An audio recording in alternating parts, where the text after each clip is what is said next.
গতকাল আমরা দেখে নিয়েছি কেন্দ্রীয় অর্থমন্ত্রী নির্মলা সীতারামন বাজেট পেশ করেছেন। সেখানে কিন্তু কোথাও বলা হয়নি সাধারণ মানুষের কথা। সেখানে যেমন নেই বেকারত্ব দূর করার কথা, তেমন সাধারণ মানুষের ট্যাক্স এরকম আরও বহু বিষয় নিয়ে কোনো আলোচনাই করা হয়নি।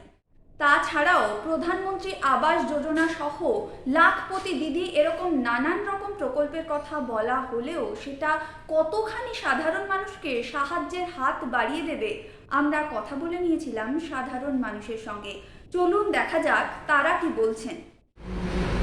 মনে হচ্ছে যে আজকাল যে পরিস্থিতি সেটা নিয়ে কি চাকরি পাবে বলে আদৌ কি বিশ্বাস হচ্ছে? আদৌ তো মনে হচ্ছে যে চাকরি পাবে না, মিথ্যে প্রতিশ্রুতি দিচ্ছে। फिर से आ गए रे बाबा, इधर जहर खाने का पैसा नहीं है तो जा रे। গরিবের কিছু হবে, মধ্যবিত্তের কিছু হবে, বড় লোকের হবে।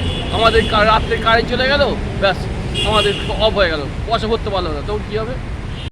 बात तो सही है। আমাদের অসুবিধা আছে তো, ট্যাক্স যাতে কমে বা যে ট্যাক্সটি মুকুব করে দেয় ভালো হবে, ট্যাক্সটা মুকুব করে দিলে ভালো হয়। আমি বলতে চাই মধ্যবিত্ত সুরাহাটা মনে হয় এখন কোনো দিক থেকেই দেখা হচ্ছে না। হ্যাঁ, আমি জানি না বড়দের বড় বড় ইনকাম ওনাদের উপর পড়ে হয়তো তাদের সুবিধে হচ্ছে, তাই মধ্যবিত্তটাকে একটা অন্য রকমের মধ্যে ফেলে দিয়েছে। তা পরে কি জানি, যাদের যদি মধ্যবিত্তদের দিকে একটু তাকানো যায় মনে হয় ভালো হয়।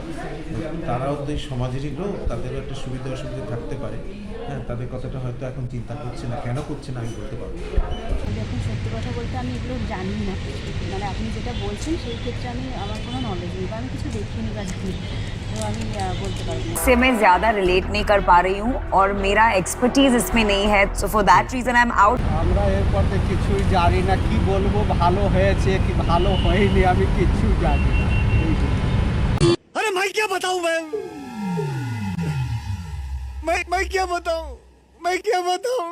300 ইউনিট করে বিদ্যুৎ ফ্রি দেওয়া হবে। তো আপনি তো টোটো চালান, তো আপনার তো বিদ্যুৎ লাগে, অনেক খরচাপাতি আছে। তো এটা কি মনে হয় আপনার জীবনে আসবে? এলে ভালো হয়।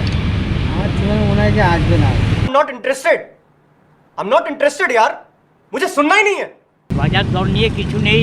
আমাদের মতো বয়স্ক মানুষদের মানে কি বলবো, আমার তো 75-76 বছর বয়স, আমার জন্য কিছু নেই। এই সব আর কি, আর তারপরে তো আর কি বলবো।